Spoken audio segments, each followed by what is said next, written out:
I finally get to talk to you about the new Unmatched today. Before there was any blueprint for what brand building and licensing and IP ever was, Walt Disney had the idea about what that meant.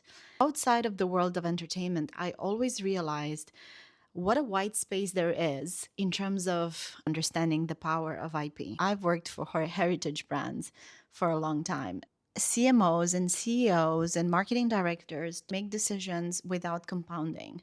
New leadership teams coming on board every X amount of years, and every CMO and every CEO wants to reinvent the brand and wants to show what the brand is all about. There is no source of truth for what a brand actually is. This is what the new Unmatched actually is all about. It's creating this source of truth about what your brand is all about and mapping it in a way that is so clear that everyone in the company can get it. What is really a brand? If you look at the finance valuation industry, they look at brand as a bundle of trademarks.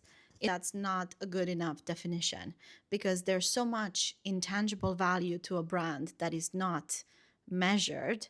And if you think about it, the logo or the trademark has no value if there's no meaning behind that brand. Let's put it this way. The swoosh logo means nothing and is valued at nothing if Nike wouldn't have created this meaning consistently over decades, which is why we love that brand and which is why it's valued at the amount that it's valued.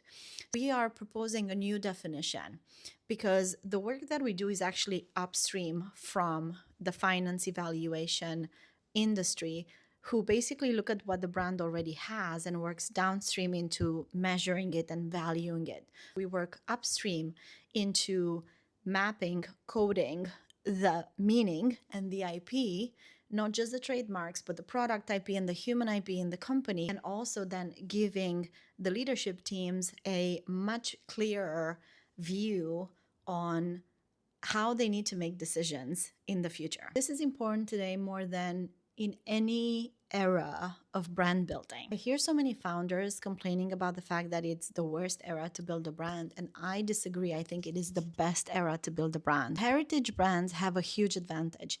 Heritage brands have invested already in the meaning creation of their brands, and so they have accumulated meaning in their archives, and that is the value that actually stands the test of time.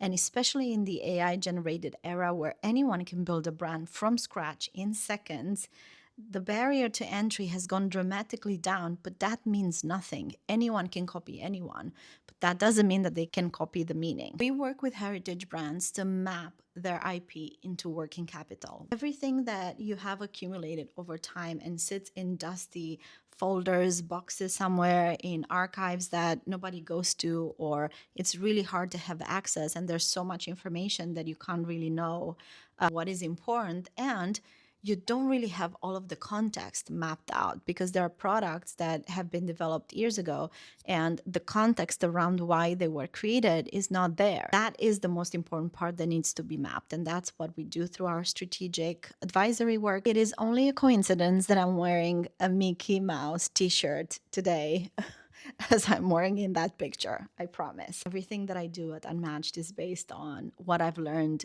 at my time at Disney. And they're the best at meaning creation, and they're the best at understanding the blueprint of what actually an IP is. An IP is not your audience. An IP is not just your face as a creator or as a founder.